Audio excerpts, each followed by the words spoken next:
Votre attention s'il vous plaît. Cet élément est en français. Contactez-nous pour savoir s'il est aussi disponible en la langue de votre préférence. Veuillez aussi noter qu'il est en audio uniquement. Dépourvu de ce fait d'image originaire.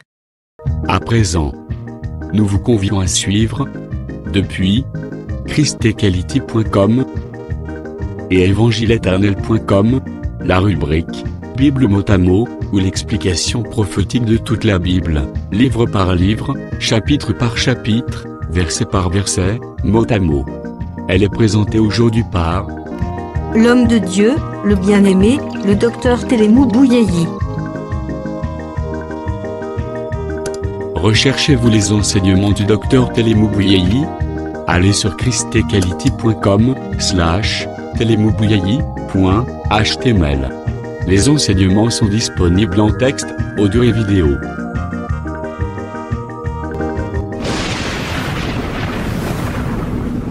Bonne édification au nom de notre commun Seigneur et Dieu Jésus-Christ. Amen. Par la grâce du Seigneur Jésus-Christ, nous voulons continuer notre intervention que nous avons arrêtée à mi-chemin. C'est-à-dire, on avait fait qu'introduire sur le sujet concernant Boaz, Bu, Manja et Bu. Oui, bien aimé, on a parlé de Boaz. Nous voulons rentrer maintenant dans le détail qui est Boaz. Oui, selon la généalogie, Boaz, selon Matthieu chapitre 1er, il est le fils de Salmon. Pas Salomon, mais Salmon et de Rahab. Boaz, il est de la tribu de Juda. Boaz, c'était un cultivateur, un homme qui avait planté un champ, des orges. Boaz, c'est un homme riche et puissant. Boaz, c'est celui qui avait les droits de rachat. C'est un rédempteur.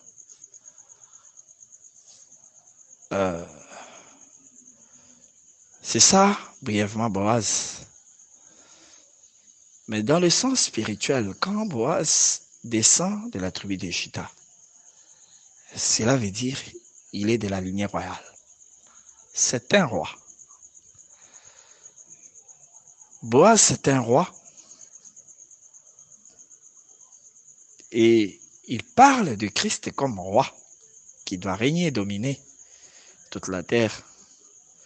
Mais cela n'est pas pour le moment, cela est après, c'est-à-dire à la fin de temps de la grâce par rapport à Israël, par rapport à l'Église, parce que la grâce a commencé avec nous, inaugurée par l'œuvre de la croix. Et à la Pentecôte, Pierre a sonné la trompette pour que cette grâce entre en action chez les nations. Quand je parle des nations, je vois l'Église qui est composée des Juifs et des nations. Et cette grâce qui s'est étendue sur toutes les nations, envers quiconque croit, c'est-à-dire celui qui fait partie de l'assemblée des premiers-nés, des élus, de ceux-là que le Seigneur a prédestinés à la vie éternelle. Mais cette grâce prendra fin, du moins chez les nations, pour continuer à Israël, parce que c'est une année de grâce. Et dans l'année, il y a des saisons.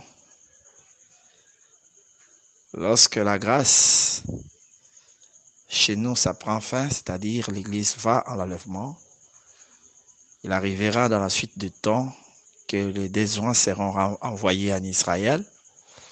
Les deux prophètes, l'Écriture les appelle les deux chandeliers, Apocalypse chapitre 11. Et quand ils vont prêcher, ils vont enseigner, ça sera la grâce pour Israël. Après ces temps viendra la tribulation, la grande, provoquée par la bête, l'antichrist, qui aura le contrôle du monde entier. et qui s'attaquera à Israël, à ceux-là qui garderont la parole, qui tuera une grande partie. Et après ce temps-là, viendra l'Armageddon. Mais entre l'Armageddon et la fin de la grâce, il y aura les trompettes qui vont accompagner les services de désoin. 4 premières trompettes liées avec les services de désoin.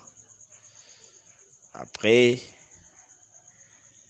il y aura les trompettes qui vont continuer, 5e, 6e. Et ces trompettes-là annoncent le malheur. Le Seigneur va commencer à frapper les habitants de la terre. Comme ce fut en Égypte, le Seigneur a frappé les habitants de la terre lors du ministère de Moïse et d'Aaron. C'était l'ombre des choses à venir. Nous sommes en train de retracer comment c'est Boaz, véritable qui est Christ, va prendre le trône de la terre.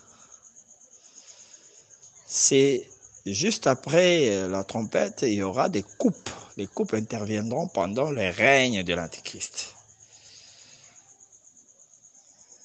Parce que l'Antichrist prendra la direction des contrôles du monde pendant au moins 3 ans et demi, selon Apocalypse chapitre 13.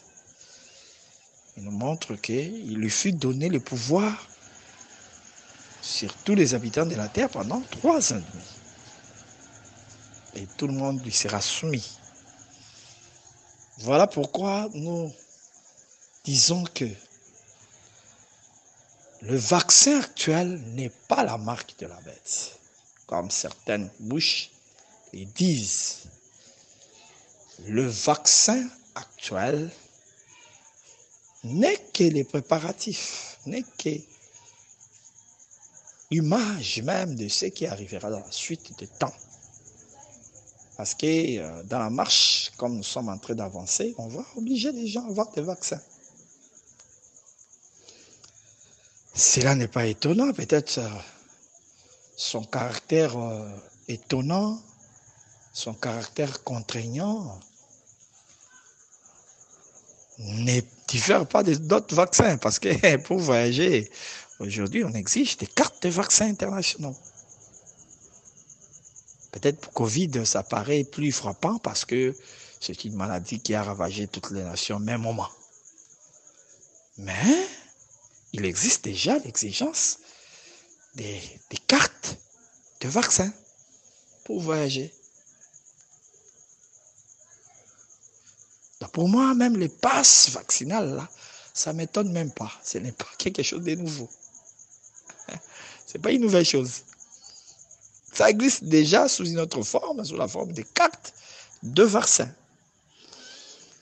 Mais c'est là, ce n'est que comme Jésus l'a annoncé dans Matthieu 24, les commencements des douleurs. Ça l'annonce que ce qui arrivera dans la suite du temps, quand le monde entier sera sous le contrôle de l'Antichrist. Quand le monde entier sera contrôlé par l'Antichrist, ça sera plus pire que ça. Nous y reviendrons lorsque nous parlerons de la bouche. Lorsque nous parlerons de manger. Nous allons encore y revenir.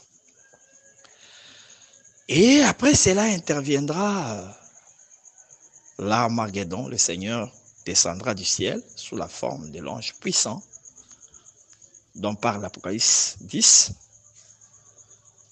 et sous la forme d'un cavalier dont parle l'Apocalypse 19. Dans l'Apocalypse 10 et l'Apocalypse 19 annonce le même événement, mais il les présente de 2 manières.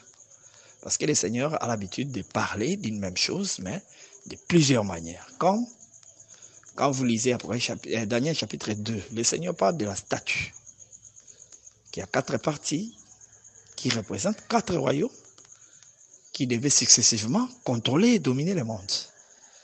Il répète la chose, mais sous une autre forme, dans Daniel chapitre 7, mais il présente une autre forme, c'est-à-dire la forme des animaux, pas du lion, de l'ours, du léopard et de la monstre ou du dragon.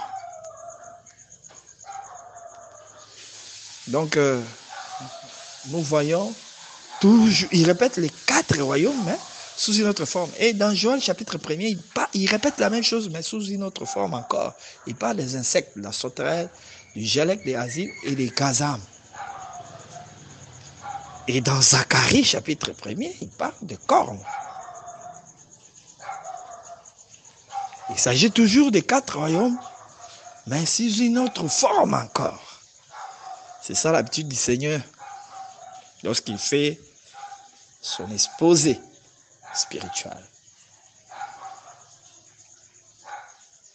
C'est alors que quand le Seigneur va descendre et détruire l'Antichrist, l'anéantir complètement, pendant les diables le jettera dans l'abîme, c'est alors qu'il va prendre le trône de David.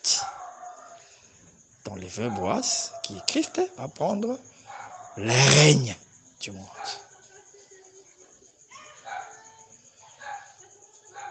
Boaz, nous l'avons annoncé dans notre introduction, qu'il est le 7e depuis Pérez.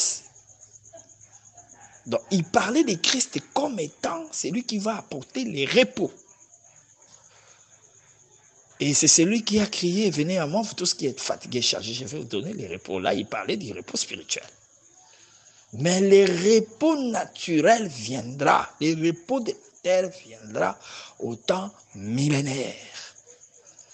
Lorsqu'il va écraser l'Antichrist et prendre le diable et le jeter dans l'abîme, la terre tout entière sera dans le repos pendant 1000 ans.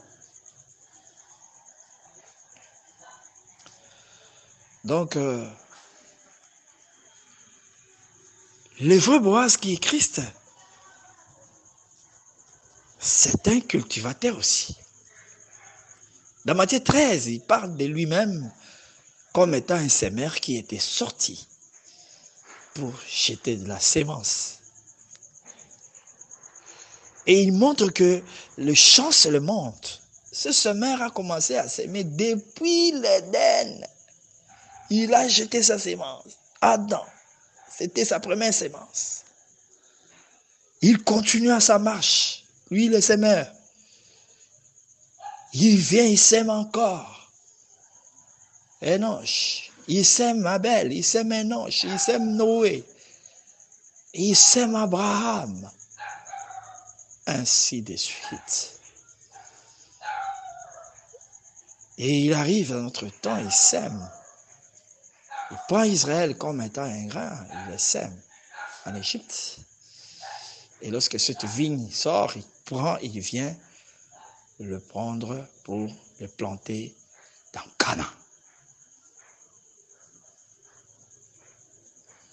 Le Seigneur, toujours comme étant le semeur, il appelle l'Église comme un champ. C'est-à-dire, il a planté la sémence comme la parole aussi, c'est la sémence. Dans le champ appelé l'Église. Voilà pourquoi nous voyons son ombre. Boaz, il a été aussi un semeur, mais qui a sémé des l'orge. Mais le moment où il était sémé, où il avait sémé, il était un mystère. On nous présente Boaz au moment de la moisson. Donc, au moment de la sémence, au moment où il s'aimait, il était caché, il était un mystère. Mais au moment de la moisson, c'est alors qu'on nous les présente comme un homme riche et puissant. La même chose avec le véritable semeur qui est le Seigneur Jésus-Christ. Au moment où il s'aimait, il était un mystère. Voilà pourquoi, même dans la parabole de Matthieu 13, il dit, un semeur est sorti. Il n'a pas donné l'identité du semeur. Parce que pendant qu'il s'aimait, il était un mystère, il était caché. Ésaïe l'a vu en habit noir, c'est-à-dire en voile. Parce que quand il était descendu à Sinaï, lui, la lumière, il était couvert de ténèbres. Il a porté le noir. C'est un Dieu qui se cache. Voilà pourquoi Isaïe dit, oh, le Dieu d'Israël, c'est un Dieu qui se cache, le Dieu d'Israël sauveur. Donc, il les voit cachés, habillés en noir, voilés. Voilà pourquoi ce Sinaï était couvert de ténèbres. Donc, ce Dieu, quand il était sémère, voilà, il était sémère, il s'est caché. Durant tout le temps de l'ancienne alliance, il était un sémeur. Il a sémé la loi, les psaumes et les prophètes. Les 3 grains. Parce que dans la bonne terre, il a sémé que 3 grains. C'est ce qu'il parle des 30, des 60 et des 100. 3 grains. La loi, la psaume et les prophètes.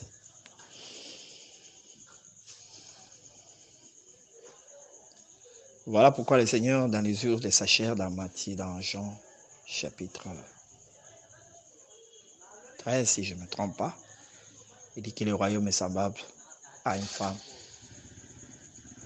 qui a mis du levain dans 3 mesures.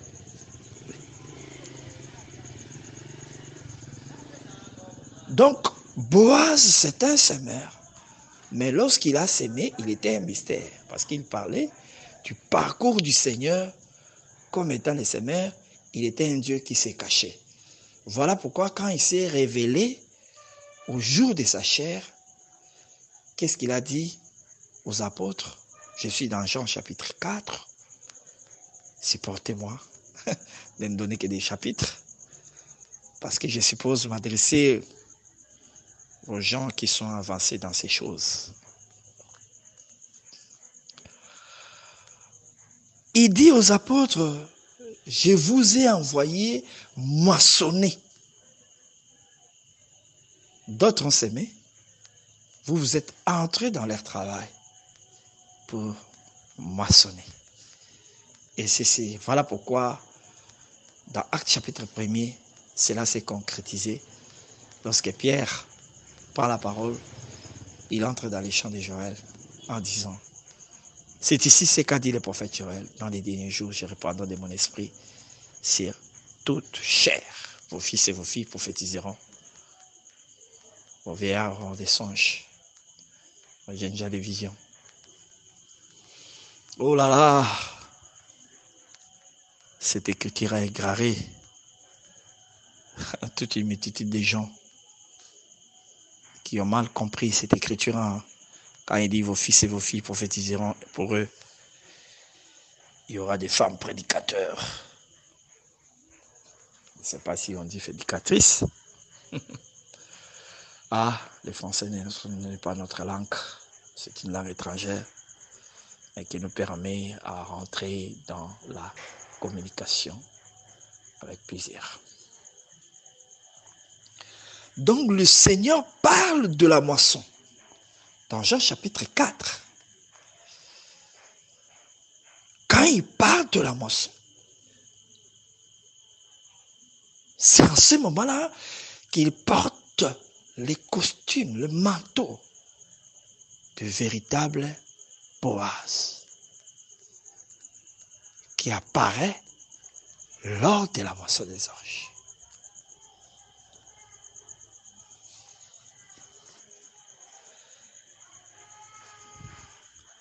Et c'est en ce moment-là qu'il vient pour faire la rédemption, qui se présente comme un parent rédempteur. Mais avant d'arriver là, nous sommes encore en train de parler de Boaz comme un semeur. Le Seigneur a sémé, comme nous venons de le dire, on le répète encore, pour une bonne compréhension, depuis l'Ancienne Alliance, il a sémé les hommes et il a sémé aussi la loi, le psaume et les prophètes. Et tout ce que nous sommes en train de faire depuis le temps des apôtres jusqu'à notre temps ici, nous ne faisons que moissonner. C'est-à-dire révéler ce qui a été caché, s'aimer, planter au temps des prophètes. Parce que quand on parle de la loi, c'est le prophète qui a apporté la loi. Quand on parle des psaumes, ce sont des prophètes qui ont chanté les psaumes. Et quand on parle des prophètes proprement dit, c'est encore les prophètes qui ont annoncé des prophéties. Donc, à ce moment-là, nous parlons des livres prophétiques. Et tout notre temps ici, de la moisson, nous sommes en train de présenter ces véritables Boaz qui est Christ comme étant un rédempteur, comme étant un homme puissant. Oui, il doit être puissant. Parce que Judas, il est Judas. Il est le lion.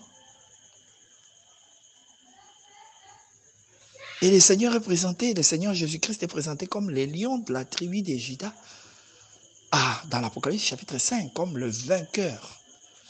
Parce que quand il y a eu fermeture du livre, une question fut posée dans le ciel, qui est digne d'ouvrir le livre et d'en rompre les sceaux. La fermeture du livre, c'est la fermeture du ciel. La fermeture du livre, c'est lorsque toute l'humanité était perdue. Bien que certaines personnes disent que les livres parlaient seulement du rachat de la terre. Bon. Or, nous savons qu'il y a des ombres. Par exemple, les contrats d'acquisition du temps de Jérémie parlaient toujours d'un livre scellé à l'intérieur et à l'extérieur. Cacheté à l'intérieur et à l'extérieur. Un livre scellé. Écrit en dedans et en dehors. Contrat d'acquisition. C'était des images du livre de l'Apocalypse chapitre 5. Et nous voyons aussi du temps de Josué, lorsque on a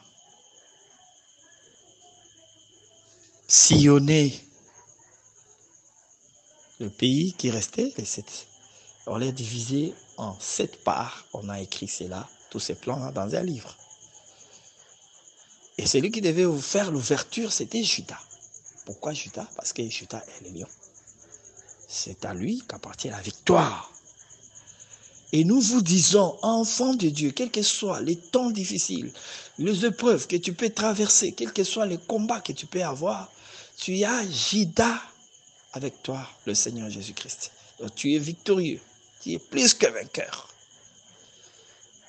Ne baissez pas les bras, relève la tête, malgré le temps difficile, malgré les souffrances, les difficultés, les diverses épreuves que tu peux traverser.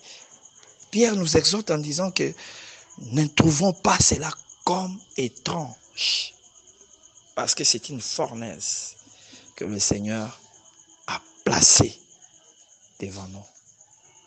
C'est un chemin par lequel nous devons traverser. C'est comme un désert que nous devons traverser pour rentrer dans Canaan.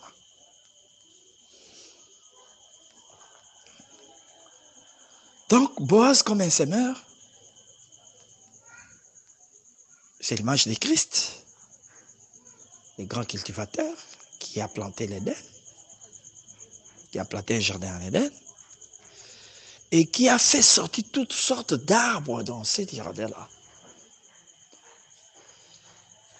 Et tous ces arbres-là servaient de nourriture.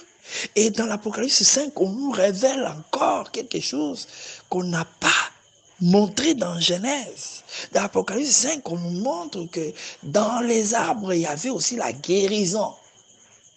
Oui, voilà pourquoi, quand Ézéchias tomba malade, le Seigneur révéla à Ésaïe qu'on devait prendre les figuiers, un masse de figues, et appliquer cela à l'ulcère.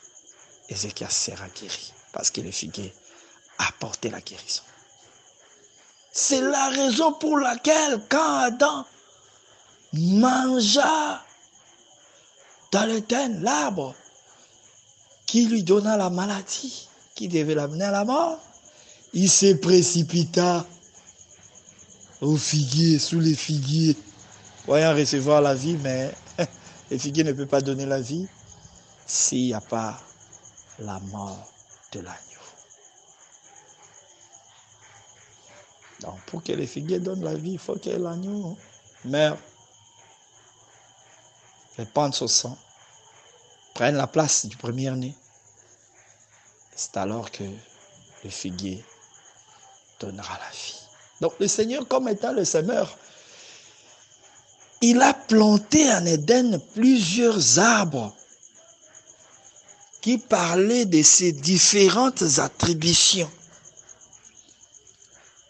Oh bien-aimés, nous ne saurons pas expliquer toutes ces choses de peur de nous égarer du sujet.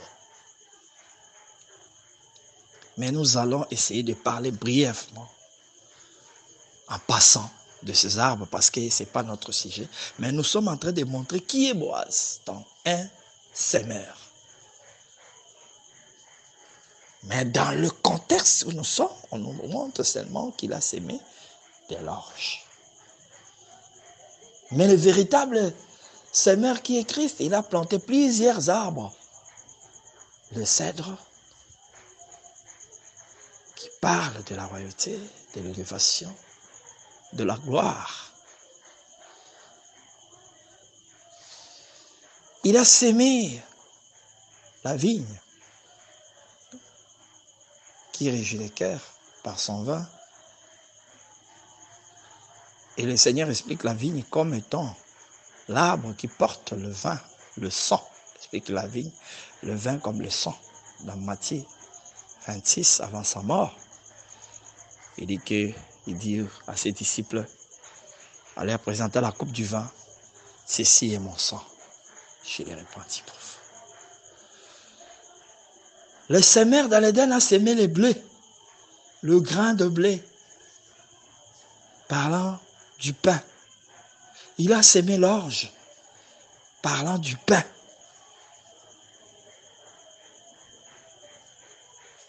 Qu'il doit recevoir les gens pour vivre la vie éternelle. Parce qu'ils ont mangé de la manne sans mort, mais le vrai pain qui descend du ciel, qui est le Seigneur lui-même, qui est l'enseignement de la grâce, nous donne la vie. Oui, le semeur avait semé les palmiers, le lieu de repos. Parce que quand Israël marchait dans le désert, il arriva à Élim, où il y avait 12 sur ces 70 palmiers. Ils campèrent dans cet endroit-là. Et nous voyons Déborah à son temps jugée sous les palmiers, sous l'ombre du Tout-Puissant. Déborah comme une femme, parlant de la faiblesse de Dieu. Mais elle a pris la fonction du juge. On a annoncé déjà la venue du Seigneur comme un juge, mais comme une femme, il était venu pour juger le péché. Jésus se présentant comme une femme, comme faible, apportant le corps humain. Il avait pris la forme d'une femme de la faiblesse pour juger le péché et le condamner. C'est là, il a fait cela à la croix. Parce que le Seigneur, quand Ève pécha et Adam porta son péché, le Seigneur est venu dans Genèse 3. Il a prononcé un jugement prophétique. En disant que la femme, j'augmenterai les douleurs de l'enfantement.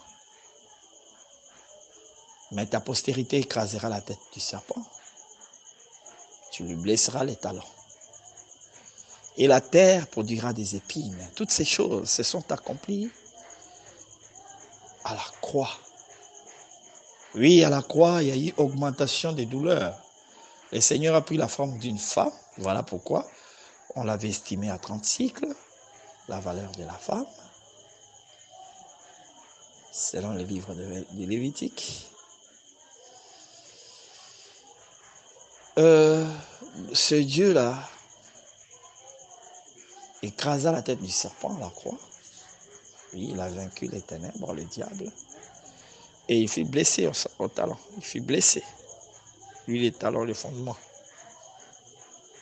à la même croix.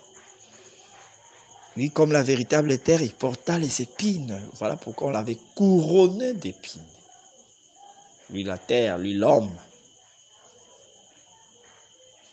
Il a porté les épines. Donc, le jugement de l'Éden, c'était un jugement prophétique.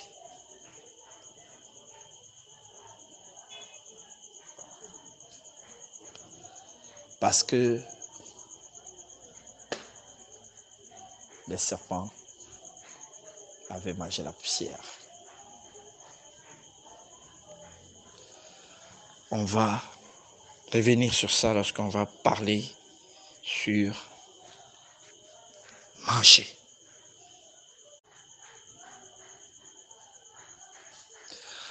Oui, bien aimé, nous sommes en train toujours de continuer notre intervention.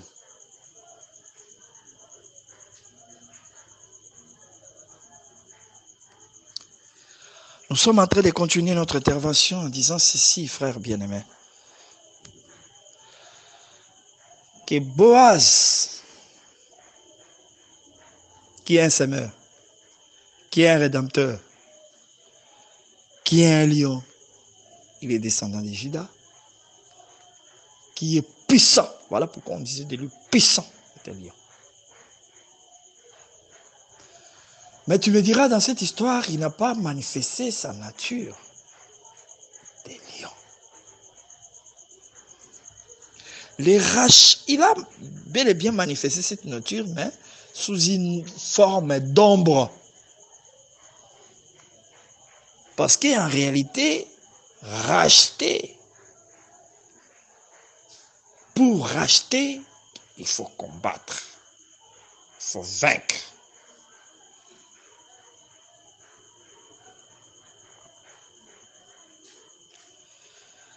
Pour racheter, il faut vaincre. Donc, nous remarquons ceci en regardant cette histoire de Boaz, qui, nous venons de dire, il était de la tribu de Juda. Mais il devait rentrer dans le monde par Rahab.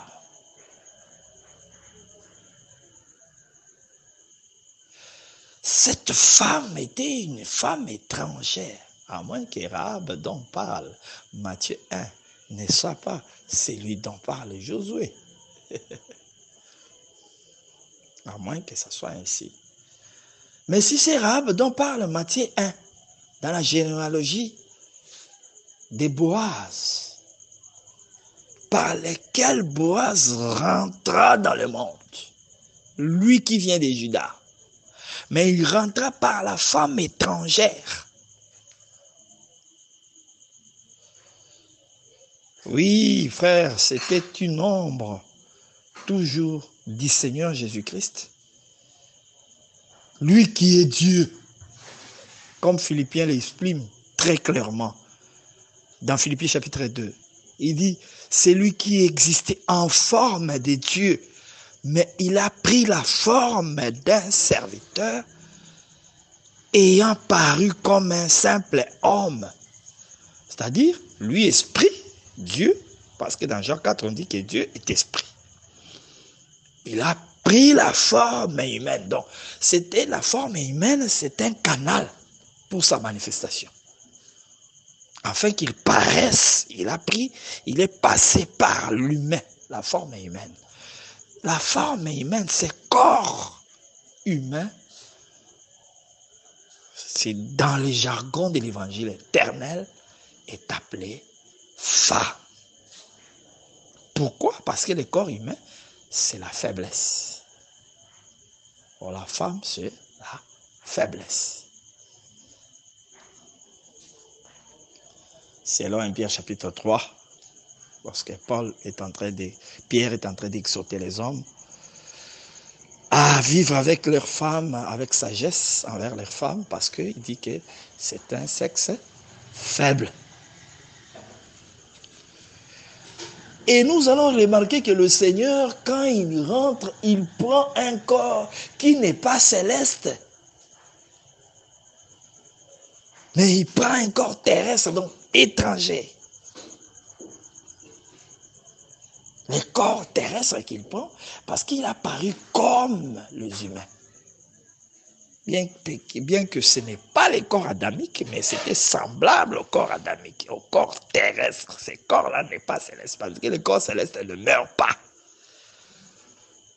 Le corps céleste a la capacité de disparaître, donc d'échapper à la vue humaine. Le corps céleste, c'est un corps qui se déplace, qui n'a pas besoin d'être porté ou transporté. Nous l'avons vu quand le Seigneur avait pris ses corps. Il pouvait monter comme ça, aux yeux aussi des disciples, et disparaître. Il pouvait rentrer dans la maison sans passer par la porte. Tu vois. Mais, tandis que le corps qu'il avait, le corps qu'il porta pendant 33 ans environ, c'est un corps mortel, un corps terrestre. Parce qu'un corps céleste, c'est un corps immortel. C'est le corps que nous allons revêtir, les corps immortels. Nous deviendrons des immortels, des gens qui ne mourront jamais et qui vivront éternellement à cause du corps que nous allons porter. Mais le Seigneur, en portant un corps terrestre, il est passé par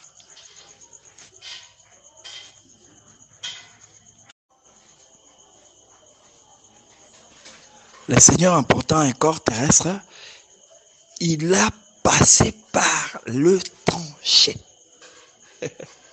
Il s'est présenté comme, dans sa porte, c'était un étranger, un corps terrestre, une femme étrangère. Le corps comme une femme, c'est par ces corps-là que le Seigneur est apparu sur la terre. Pour venir faire quoi? Pour venir accomplir les rachats.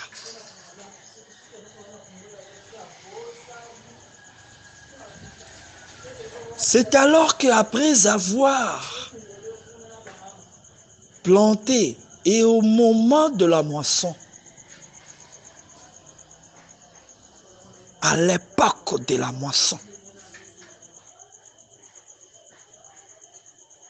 c'est à cette époque-là qu'il va manger et qu'il va boire.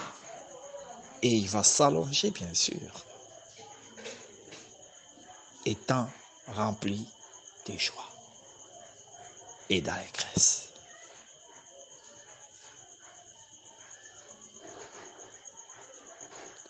Mais, bien-aimés, je veux vous dire en passant que quand on parle de la moisson, ça a plusieurs sens.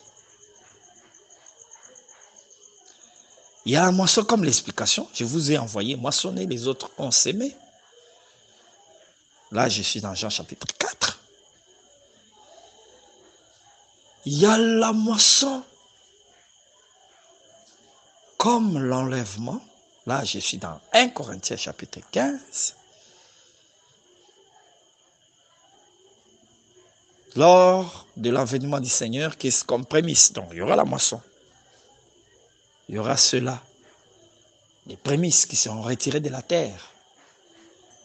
Et ces prémices, Christ principalement et son Église, sera aussi des prémices qu'on va retirer de la terre.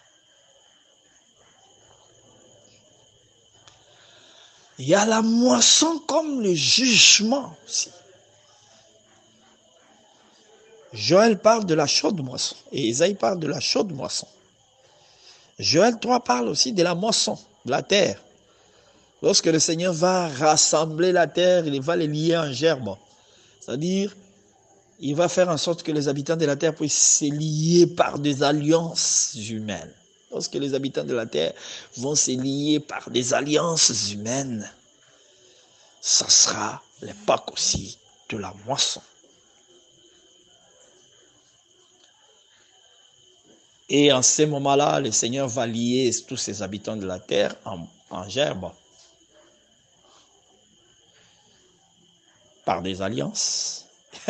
Ils croiront faire des alliances, mais ils croiront que c'est eux-mêmes qui ont décidé de se lier. Parce que, mes bien-aimés, je vous dis la vérité, les eaux sont en train de tarir. C'est-à-dire, les frontières vont disparaître. Comme nous le voyons avec l'Europe, la disparition des frontières, ça va s'étendre sur tout le continent. Cette union-là, on a annoncé déjà, l'Union africaine, se transformera en union véritablement africaine. C'est-à-dire, comme l'Europe s'est constituée à un pays, l'Afrique aussi emboîtera le pas et l'Asie ne restera pas indifférent. Pour ne pas citer aussi l'Amérique du Nord. Ces différents blocs vont se retrouver ensemble. Parce que le Seigneur, dans Ésaïe chapitre 4, il parle de la terre comme étant un cercle. La terre, c'est un cercle.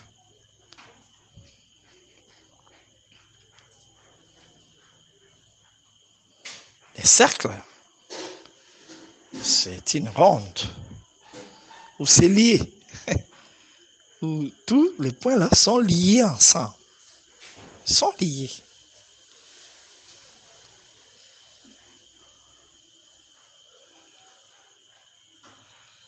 Et toutes ces frontières vont disparaître. Déjà sur le plan numérique, sur le plan de l'informatique, sur le plan de la technologie, il n'y a plus de frontières parce qu'on peut carrément rentrer en contact avec celui qui est aux États-Unis comme s'il était au Congo, comme s'il était là, à Kisangani précisément, là où je suis. On peut parler avec lui, on peut se voir par les vidéos. Et on peut parler en groupe, dans un groupe. On peut parler dans un groupe par des vidéoconférences. Toutes ces choses-là, toutes ces avancées technologiques préparent les terrains pour le règne de l'Antichrist. Et Dieu laisse ces choses s'accomplir parce que ça accomplit aussi son dessein. Le monde, l'iniquité de la terre doit s'accroître. Et nous voyons le monde changer. Il y a des gens qui se transforment, qu'on appelle transgenres, des hommes devenir des femmes devenir des hommes. Nous le voyons physiquement. Comme ça, un homme, on l'a transformé en femme. Et une femme transformée en homme. Tout ça, c'est l'élévation de l'iniquité parce qu'il doit y avoir une chaude moisson. Là où le Seigneur doit manifester sa colère. Voilà pourquoi il laisse avancer les péchés. Frère, le péché s'accroîtra. Et ce péché, on rentre même dans les églises. Oui, l'église des saints n'est pas épargnée. S'élèveront au milieu de nous aussi des faux docteurs, des faux prophètes, des faux apôtres qui vont introduire dans nos églises des faux enseignements, des fausses révélations et des fausses doctrines. Notre église, appelée communément Église des saints ou Assemblée des saints, ne sera pas épargnée. Comme Paul jadis l'avait dit aux Éphésiens, je sais que parmi vous s'élèveront des loups ravisseurs. Il a dit s'introduiront. Et il a parlé du langage, s'introduiront et s'élèveront. Il y aura ceux-là qui viendront du dehors, qui vont s'introduire. Et il y aura ceux-là qui s'élèveront, c'est-à-dire qui seront là au milieu de nous pendant un certain moment. Après, on va voir ces gens-là élever des faux enseignements. Comme Akab s'était élevé au milieu d'Israël avec une fausse doctrine. Et Jézabel s'était introduite. Jézabel s'est introduite parce qu'elle était une étrangère, une Sidonienne. Mais Akab, il était d'Israël, il s'est élevé. Mais Akab et Jézabel, ils ont élevé un autre culte, le culte des Atarstés.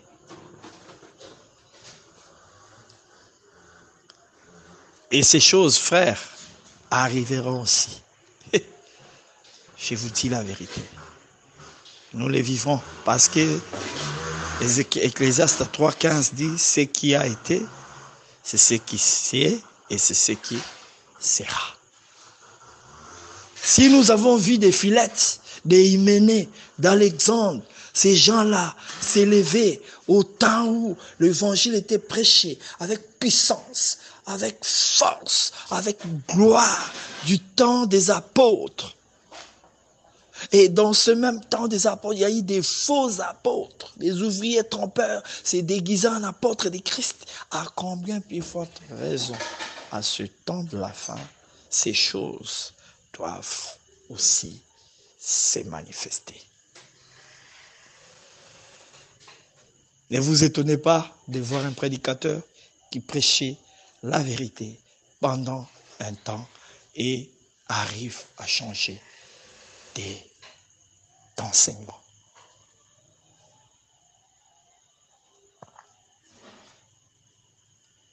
Oui, frère, ces choses-là arriveront dans la suite des temps.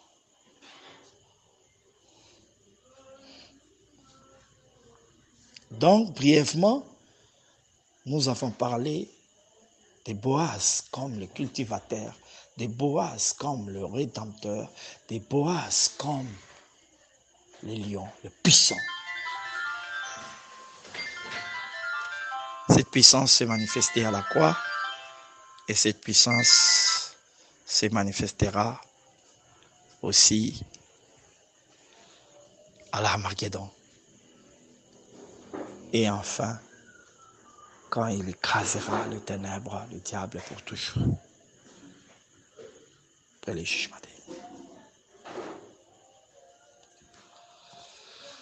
Chers bien-aimés, nous voulons maintenant aborder là où Boaz mange et boit. Mais comme nous l'avons promis, nous allons parler différemment de différentes sortes de manger. Manger, c'est prendre la nourriture. Mais le langage de Christ est différent du langage du monde. C'est pour cela que je t'ai dit que quand tu veux comparer le manger selon le dictionnaire Larousse, c'est seulement prendre la nourriture, c'est tout. Mais selon la Bible, ça a différentes formes. J'avais déjà annoncé cela, de manger comme étant accomplir la volonté de Dieu. C'est ce que le Seigneur déclare dans Jean chapitre 4. Quand les disciples le pressent à manger cette nourriture terrestre, il dit non, j'ai à manger une nourriture autre que celle-ci. Et il a parlé clairement, ma nourriture, c'est accomplir la volonté de Dieu. Cette volonté, c'était d'abord d'accepter de mourir, afin de racheter l'humanité qui était tombée. Cette volonté, c'était d'annoncer la parole. Cette volonté, c'était de racheter. Cette volonté, c'était de protéger. Cette volonté, c'était de combattre en faveur de son peuple. Parce qu'on ne peut pas parler du rachat s'il n'y a pas de combat. On ne peut pas racheter sans combattre. Tu me diras, frère, mais nous voyons Boaz racheter Naomi. et marié Ruth. Il n'a livré aucun combat. Oui, c'est l'ombre. Mais dans la réalité des choses, dans le corps des choses, parce que toutes ces choses, c'était des images par rapport à Christ. Toutes ces choses parlaient de Christ, mais sous forme d'ombre. L'ombre, c'est l'obscurité. Et Paul dit dans le livre d'Hébreux, chapitre 10, l'ombre n'est pas l'exacte représentation. C'est une représentation qui n'est pas exacte. Parce que c'est une image en noir. Donc, qui parle de quelque chose, mais un mystère.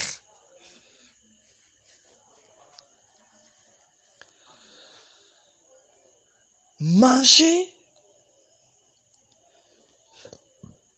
comme nous le venons de le dire, c'est accomplir la volonté. Manger, c'est accomplir la volonté de Dieu, selon Christ. Donc, en acceptant de mourir, le Seigneur était en train de manger.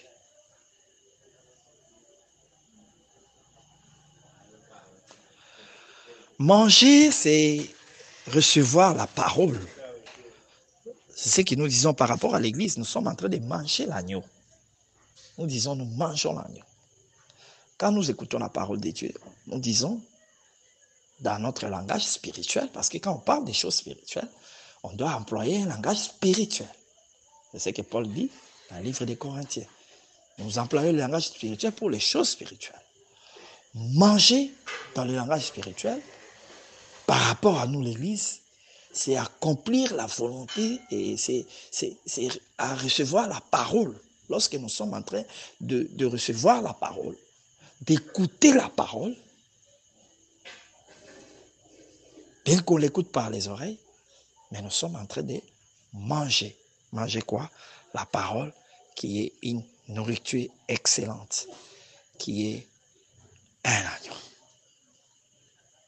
qui est un veau gras. Parce que lorsque le Seigneur alla visiter Abraham, il a utilisé sa bouche pour manger le veau gras. Et voilà pourquoi nous avons toujours dit, frère, quelqu'un pour devenir prédicateur, il doit manger. Mais manger quoi? Les rouleaux. En ce moment-là, quand on parle de manger les rouleaux, c'est recevoir l'instruction de la parole. Il doit connaître les Écritures. C'est-à-dire être bien enseigné. L'on ne peut pas devenir prédicateur de l'évangile éternel sans savoir manger les rouleaux. Parce que prêcher, c'est vomir les rouleaux. Comme nous avons vu Ézéchiel plutôt, qui a mangé les rouleaux, après il est parti prophétiser. Comme nous avons vu Jean dans Apocalypse chapitre 10, on lui a donné les petits livres ouverts, il a mangé, ensuite il a prophétisé de nouveau. Ce n'est pas comme disent les aventuriers là, qui disent que leur prophète, c'est celui-là qui, Jean a vu en train de manger les petits livres ouverts. Ah, et Jean joue avec les choses de Dieu. La vision est claire. Jean qui raconte la vision, il dit on lui a donné les rouleaux. C'était Jean qui voyait des visions. Les petits livres ouverts plutôt. Pas les rouleaux, mais les petits livres ouverts. Parce que les rouleaux, les fermés. Petits livres ouverts.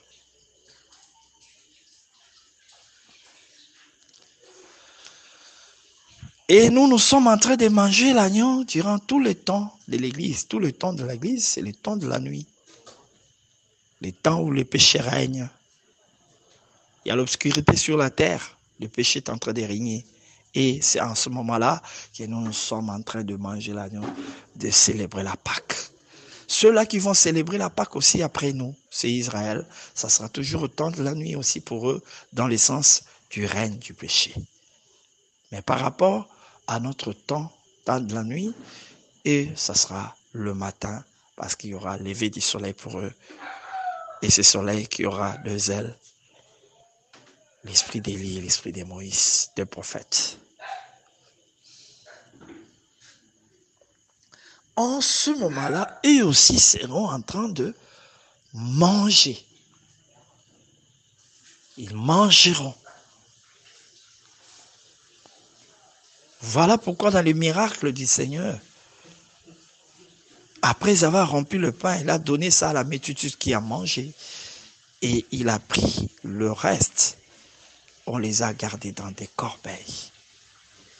C'était un acte prophétique. Ceux qui ont mangé premièrement, c'est nous l'Église, en qui on a recommandé de s'asseoir sur les herbes vertes. Et Cantique des Cantiques, Salomon dit, notre lit, c'est la vertu. C'est-à-dire tous ces gens-là ont été mis dans un lit. Et nous sommes aujourd'hui dans un lit, dans un lieu de repos. Le repos se trouve dans la parole qui est Christ et Jésus.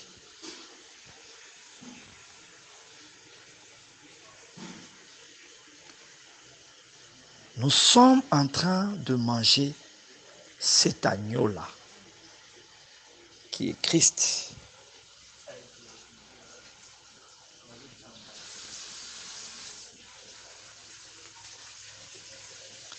Donc,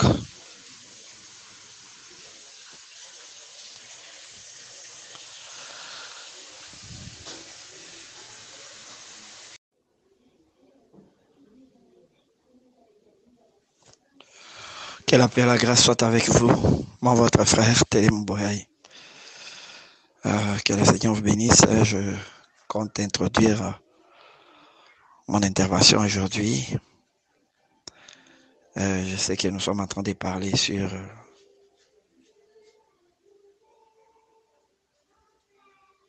les autres versets, Ruth chapitre 3, verset 7.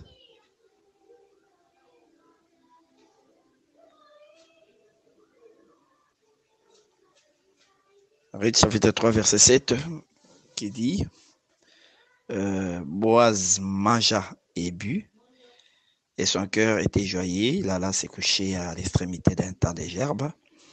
Ruth vint alors tout doucement découvrir ses pieds et se coucha. Mais le thème de notre intervention, c'est Boaz mangea et but. Mes prédécesseurs en parlaient à long et à large, selon la mesure de la grâce qu'ils ont. Vraiment, c'est très édifiant, très circulant. Que le Seigneur le bénisse. Nous aussi, par la grâce du Seigneur, nous voulons apporter notre petite contribution sur cette portion de l'Écriture. D'abord, nous aimerions savoir qui est Boaz. Manger et boire, c'est quoi? Parce que la Bible, le dictionnaire de la Bible est différente de celui de Larousse. Et dans la Bible, manger a plusieurs sens. Manger a plusieurs sens. Manger comme dans le livre de Daniel, chapitre 7, l'on dit au second animal qui était semblable à l'ours qu'il mange beaucoup de chair. On dit de manger. C'est-à-dire de tuer beaucoup de chair.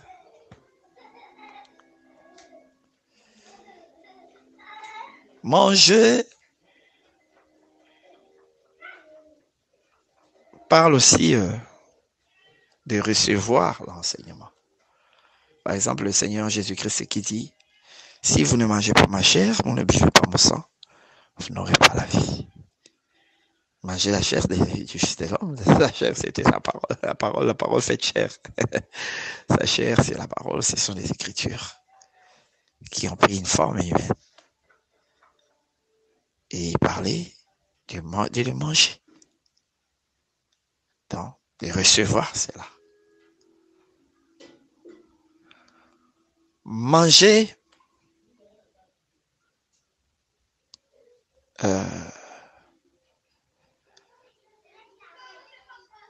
comme nous l'avons souligné, c'est tuer, c'est détruire, c'est recevoir l'enseignement. Manger, c'est recevoir même aussi la vie. Hein? C'est recevoir la vie. Vous avez remarqué une chose, que la parole dit à Élie, mange et bois car les chemins là. Élie dormait déjà, entendant la mort. Quand il a mangé, il a reçu la force. Donc, manger, quand l'ange lui parlait de manger, c'est pour recevoir la force aussi. Boire, oui. Le Seigneur explique boire en parlant à Gethsémani, Seigneur, éloigne de moi cette coupe. Toutefois, que ta volonté soit faite. Donc, d'abord, avant d'en arriver à Gethsémani, quand les fils des Zébédée, Jacques et Jean sont venus lui demandant d'être à sa gauche ou à sa droite, il leur a dit, est-ce que vous pouvez boire la coupe que moi je vais boire? Il devait boire, recevoir, souffrir, mourir. Boire, dans Jérémie 25, 27, si je ne me trompe pas, ça ce n'est que l'introduction, nous allons donner toutes ces écritures-là, nous allons les lire ensemble avec vous. Quand le Seigneur parle à Jérémie, il dit, fais boire à toutes ces nations ici. Il devait leur faire boire la coupe de la colère. Boire, c'était recevoir aussi les châtiments. Boire, c'est dur aussi. Apocalypse chapitre 17, lorsqu'on parle de la prostituée, on dit que c'est du vin de son impudicité qu'il a fait boire à tous les rois de la terre. Il a donné les vins, il a fait boire son vin à tous les habitants, à tous les rois de la terre. De faire boire de son vin là,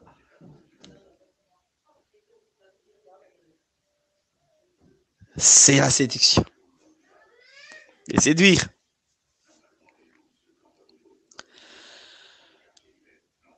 Et maintenant, quand il s'agit de boire, chez boire, c'est quoi? Manger, chez boire, c'est quoi? Et pourquoi il est fait seulement au soir? Je sais que plusieurs en ont déjà développé. Mais remarquez, Boaz, avant qu'il arrive à cet acte-là, il avait déjà cultivé un champ. Boaz avait déjà un champ. Les champs dans lesquels Ruth, la Moabite, était en train de suivre le moissonneur pour recueillir quelques épis. Elle moissonnait dans son champ, le champ de Boaz. Donc, avant que Boaz mange et boit, il fallait que ce soit le moment de la moisson de son champ. Il y avait d'abord semé, et lorsqu'il y a eu moisson, il pouvait se réjouir. Parce que le temps de s'aimer, on ne se réjouit pas. On est dans celui qui sème, il sème dans les larmes. Mais celui qui moissonne, il moissonne avec les chants dans l'allégresse. Le moment de la moisson, c'est le moment de la réjouissance. C'est le moment où on peut boire. C'est le moment où on peut manger, on peut boire. Manger et boire aussi. Ça parle aussi du temps de la fête. Dans la fête, on mange et on boit. Mais d'abord, avant d'en arriver là, il faudrait d'abord commencer par expliquer qui est Boaz.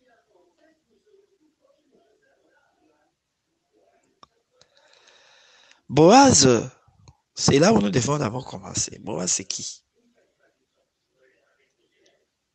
Oui, il nous a été déjà rapporté que Boaz, c'est le fils de Juda. Il est de la descendance de Juda. Ça, c'est vrai. Son père, c'est Salmon. C'est Salmon qui l'a engendré. Mais qui l'a engendré avec qui? Avec Rahab. J'aimerais d'abord que les Écritures répondent à cette question-là des Boaz. Qui est-il? Nous appelons Matthieu pour nous aider à avoir la réponse Kernet. Réponse précise sur qui est Boaz.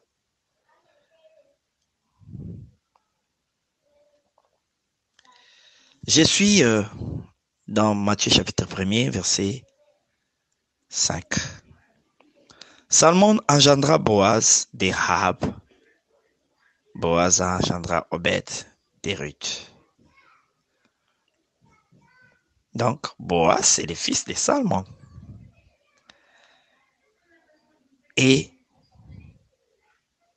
de Rahab.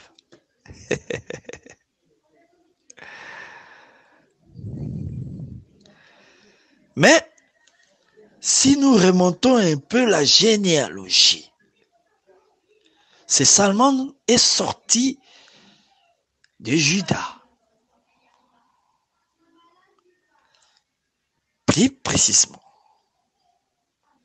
de la lignée des Pérez, parce que Juda a eu 5 fils. On a Sheila, Pérez et Zérach. Boaz est le 7e à partir des Pérez. Si tu commences à compter à partir des Pérez, tu verras que Boaz est le 7e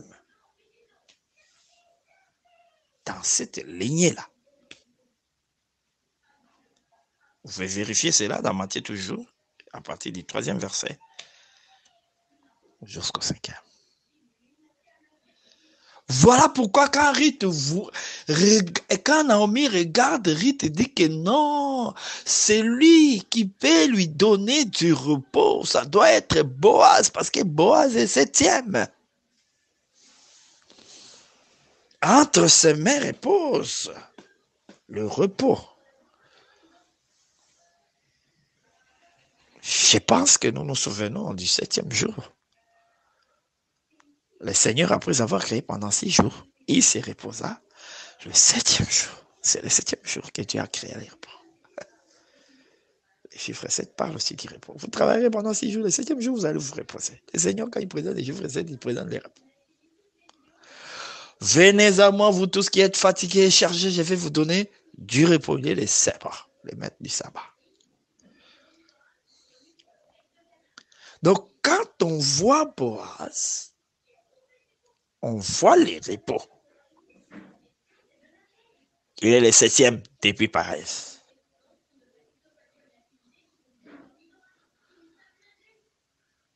C'est pour cela, quand il se présenta, Ruth a eu l'opportunité d'entrer dans les repos. Nous sommes sans ignorer que ces Boaz représente Christ, comme mes professeurs l'ont aussi souligné. Oui, c'est Jésus. Mais remarquez, Boaz, avant d'entrer dans le monde, il est passé par Rahab. Alors, qui est Rahab? Si nous interrogeons Josué, qui est Rahab? Rahab va nous dire que c'est une étrangère qui habitait Jéricho, qui avait reçu la visite des espions. Et ces Rahab-là, à Jéricho, était l'image de l'épouse des nations, qui a reçu l'image, qui a reçu la visite des espions, la loi et la grâce. L'écriture et l'interprétation. Voilà pourquoi Rahab ne pouvait qu'il les cacher sur le toit, pour que ces deux espions soient à sa tête. Et en les couvrant sur le toit, il devait les cacher dans les lins. Il devait être aussi son vêtement. Dans les tiges de lin, il devait être son vêtement. Donc, ces deux espions étaient la tête des Rahab et étaient aussi son vêtement. Voilà pourquoi Paul parle de Christ comme la tête de l'Église. Il le présente aussi comme le vêtement quand il dit « Revêtez-vous du Seigneur Jésus-Christ ». Le Seigneur Jésus-Christ apparaît comme la tête, le chef, et il apparaît aussi comme le vêtement. Voilà pourquoi dans l'Apocalypse 12, nous voyons cette femme est enveloppée du soleil. Nous avons toujours dit que cette femme-là, bien qu'il y a aujourd'hui diversité d'opinions sur ce point-là, il y en a d'autres qui appellent cette femme-là Israël. Et nous, de l'autre côté, nous disons qu'elle est l'Église. Lorsqu'elle est enveloppée du soleil, lorsqu'elle est dans le ciel, elle est l'Église. Mais lorsqu'elle quitte le soleil et quitte le ciel et descend sur la terre, elle représente Israël. Pourquoi? Parce qu'elle reçoit les deux ailes. Et en ce moment-là, le dragon qui voulait dévorer, il ne dévore plus, mais il lance de sa bouche des eaux comme un fleuve pour essayer un peu de l'engloutir. Mais il ne saura pas. Pourquoi? Parce que la terre va les secourir. Nous avons toujours dit que la terre là qui l'a secouru parle de besoin. Et les eaux là, selon les psaumes 78, si je ne me trompe pas, parle des ténèbres, de l'obscurité. C'est l'enseignement parce que ces eaux sortent de la bouche du dragon. Et la bouche du dragon à cette époque-là sera qui? Sera la bête qui monte de la terre. C'est elle qui sera la bouche du dragon. Je pense que nous allons revenir toutes ces choses en détail lorsque nous allons commencer à parler. Parce qu'on ne peut pas parler de manger sans parler de la bouche. On mange par la bouche. Oui. Sur le plan spirituel, nous mangeons par l'oreille.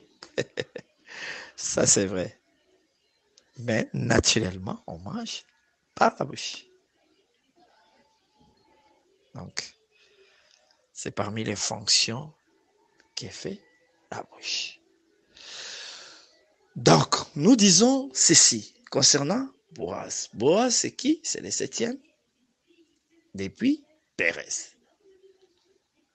Boaz, c'est qui? C'est celui qui descend de la tribu de Juda, qui est la descendance de Juda, mais qui entre dans le monde par les canaux des Rahab. Pourquoi c'est Boaz entre dans le monde, lui qui descend de Juda, les rois, les cèdres, le soleil. Parce que les 4e jour, nous avons vu le soleil apparaître. Et Juda a apparu le 4e fils. Donc, Juda a aussi parlé du soleil. Voilà pourquoi le Seigneur, en sortant, en venant dans le monde, il vient dans ces couples-là de Juda et de Lévi. Il vient dans cette lignée-là, mais qui n'a pas le sang humain. Mais il apparaît dans ces couples-là pour s'est présenté comme le lion de la tribu de Juda, le grand soleil, le vent, qui devait venir chasser les ténèbres.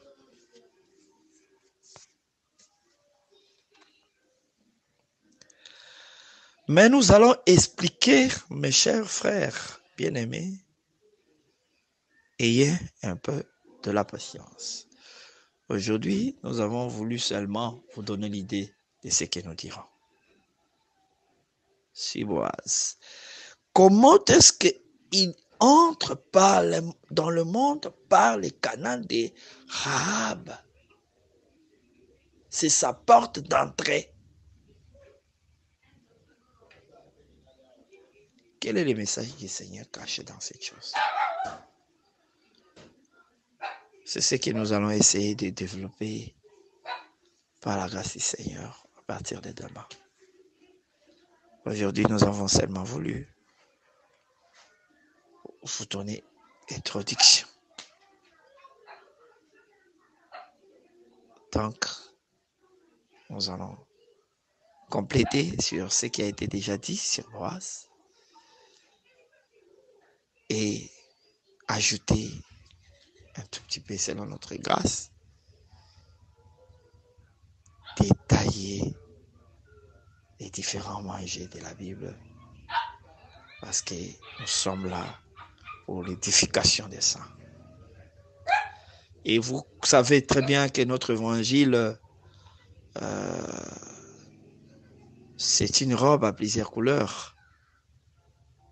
Ça va demander que nous ayons des nageoires pour essayer un peu de nager dans ces fleuves des Écritures afin de ressortir la richesse qui est cachée dans la grande mer.